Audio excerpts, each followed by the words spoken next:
So the ZigBee Alliance was formed more than a dozen years ago with the idea of bringing to the market low power, low data rate wireless standards for the IoT based on open standards with a global organization of companies from every part of the globe and taking that all the way through the different layers from networking all the way to the application layer.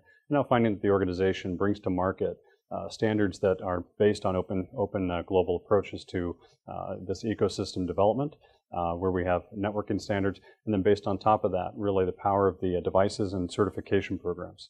And so we today now maintain several hundred, actually well over, I think, 1,500 today, certified devices of companies that have built products that take advantage of the certification program and the open standards, and we continue at a very brisk pace to develop continuing standards for the IoT.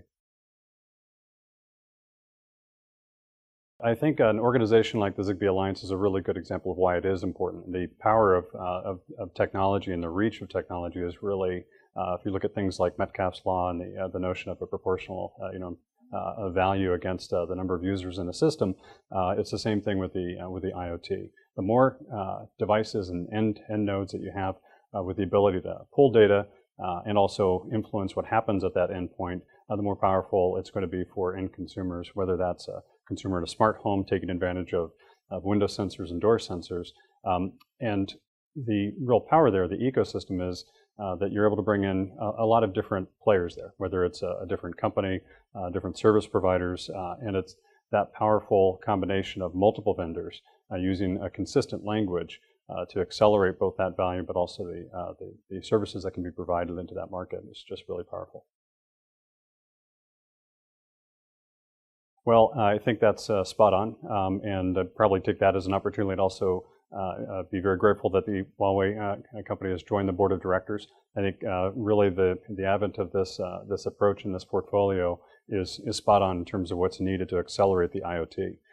This whole notion of a standards-based approach, an open platform that can bring in myriad devices, and especially with Huawei, a company that has such an extensive experience in networking, as well as dealing with multiple market segments, is really what's going to be valuable to the consumer market and other markets as well.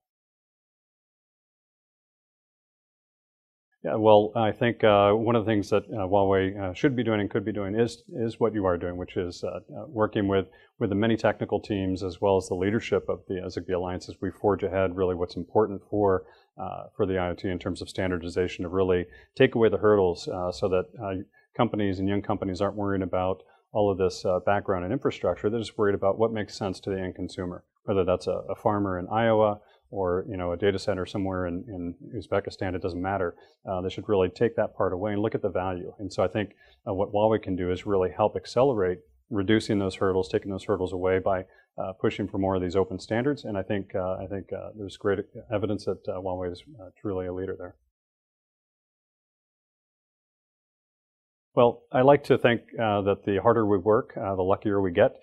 And I also like to say that the ZigBee Alliance is one of the best engineering teams on the planet. I think that combination of focusing on really bringing that ecosystem of smarts from all the different companies, their engineers, and the market presence is really what's going to drive the IoT. And that, I think, is the future of the ZigBee Alliance as we look at adapting and adjusting to what the market needs.